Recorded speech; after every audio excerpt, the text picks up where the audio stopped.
Thank you so much, Reverend Dozier. So now I would like to introduce Congressman Mo Brooks. Congressman Mo Brooks of Alabama's 5th District is a stalwart defender. And we got any folks from Alabama here? We got a whole bunch of folks from Alabama.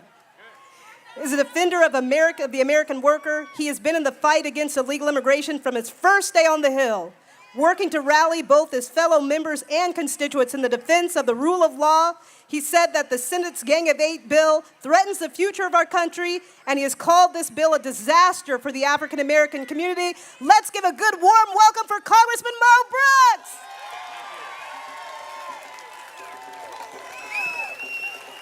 Thank you. Thank you so much. My remarks may be a little bit different than what you're accustomed to hearing. In this immigration debate, there has consistently been a lot of emotionalism that's been interjected rather than facts and numbers. And what I want to do is share with you some information that you can use, that you can take back home to help people understand why the Senate Gang of Eight bill must be stopped at all costs. One of the arguments made is that if we oppose open border amnesty, that we lack compassion. Well, I want to share with you information that proves that the United States of America has been and always will be one of the most compassionate and generous and kind-hearted nations in the world when it comes to immigration. But we can be compassionate and still stop something that goes to such great excess that it's a danger to our country. And that in mind, let me share with you some information that the other side doesn't want to talk about. How many foreigners do we allow into our country to become United States citizens? How many foreigners do we allow into America to receive our highest privilege, that of citizenship? Now, to hear the other side of the aisle say it, you would think that we're oppressing foreigners and we want to stop immigration. But that's not the history of the United States of America, and that's not what we're talking about here today.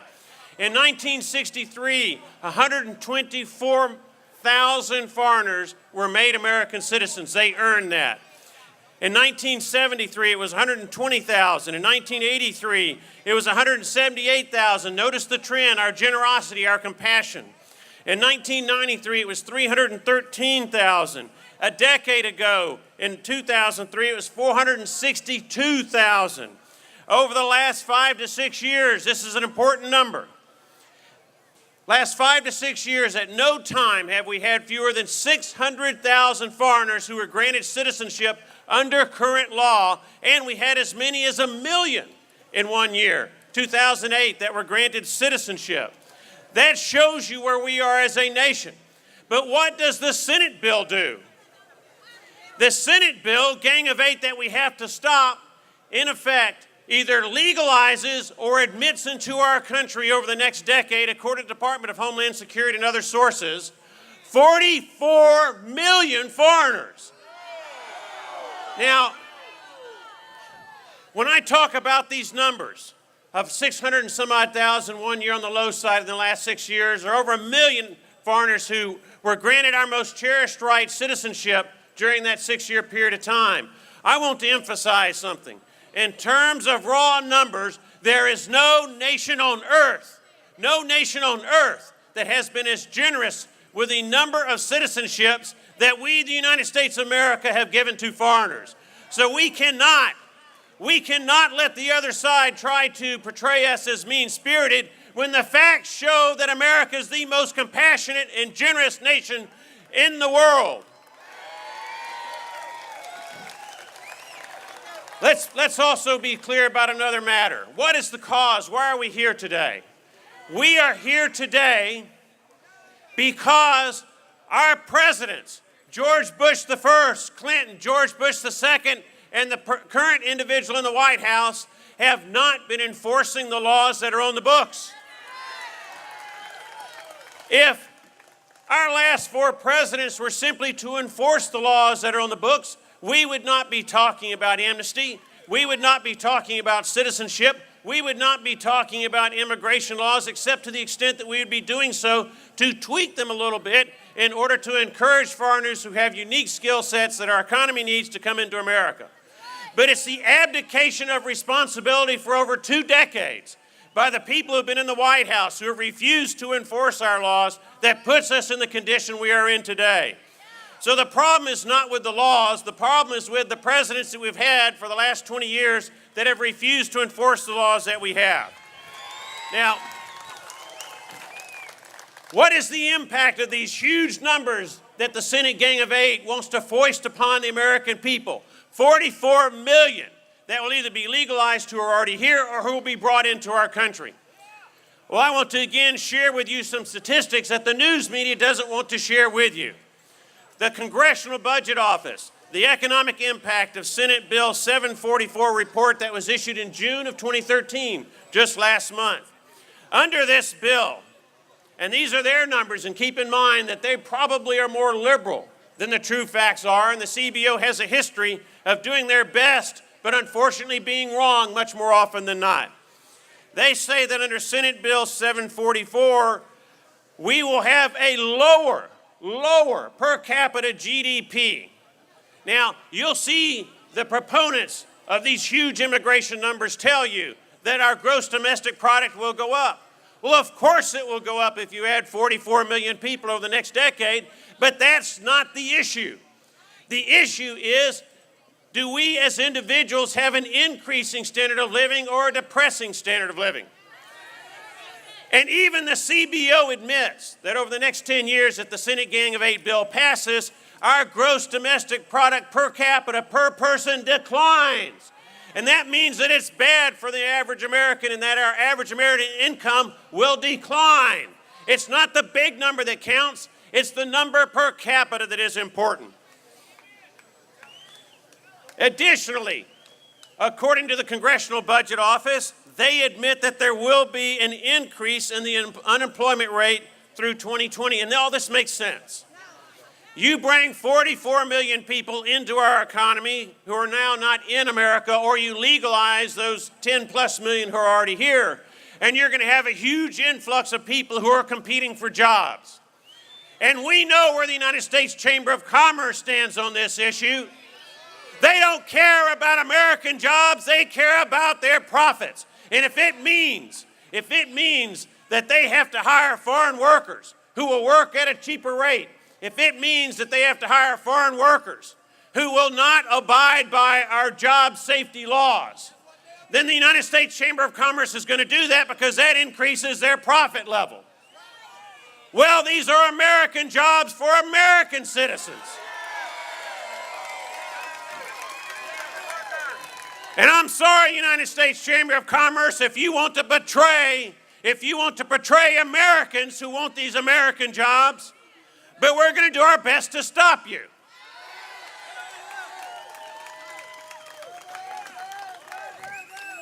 And so that's the motivation on the right. On the left, the motivation, of course, is to create another group of people who will be dependent on the federal government for their livelihoods. The demographics of foreigners, unfortunately, the demographics of foreigners who come into America, particularly since we went to this welfare state in the 1960s, is that they become more and more dependent on the federal government, on city, county, and state governments for their livelihoods. And what does that mean? Well, I don't know if y'all have noticed, but we have a deficit problem. We have had 4 consecutive years of trillion-dollar deficits. America's total debt burden is now $17 trillion, or we'll soon be blowing through that number. Now, what does that mean? That means that America is on a path to a debilitating insolvency and bankruptcy. If our central government is insolvent and goes into bankruptcy, there will be hell to pay. We will have one of the worst economic periods, one of the worst historical periods in the United States of America's history. Probably one of the 2 or 3 worst, rivaling the Great Depression and World War II, rivaling the Civil War, because if our central government collapses under this burden of debt, think about what collapses with it. No national defense. All the Social Security and Medicare programs, there may or may not be funding for it. All of the other welfare programs, the safety net programs, well, if the central government goes insolvent and bankrupt, what's going to happen to them? What's going to happen to all the people who use those benefits in one way or the other? But most importantly, if we are stripped bare of our national defense, what do you think our enemies abroad are going to do while America's on their knees? Do you think they'll try to take advantage of us? Exactly. And history says they will.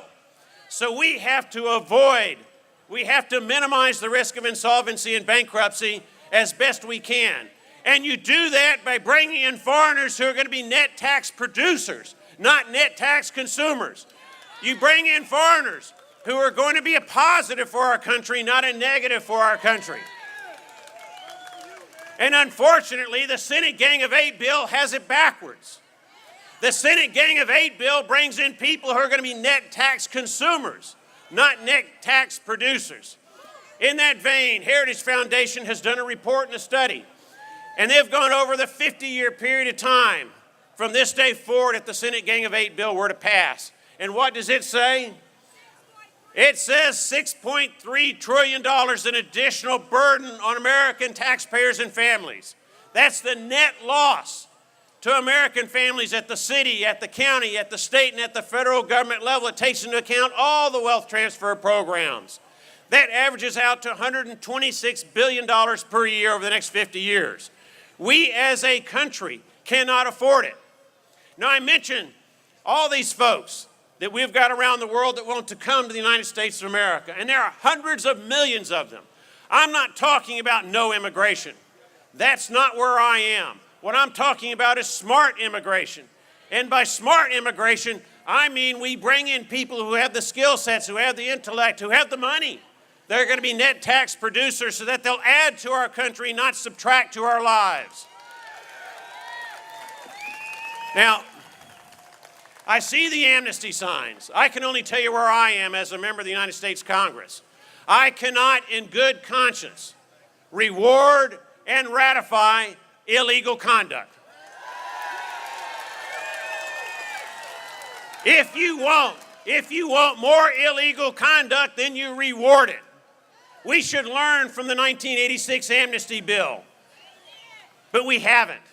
History is our best instructor, and I encourage us to learn from history and understand that amnesty and rewarding of illegal conduct begets more illegal conduct. So anyone who tells you that this bill in the Senate solves the problem, they are misrepresenting the truth. It makes things worse economically. It makes things worse from an immigration standpoint.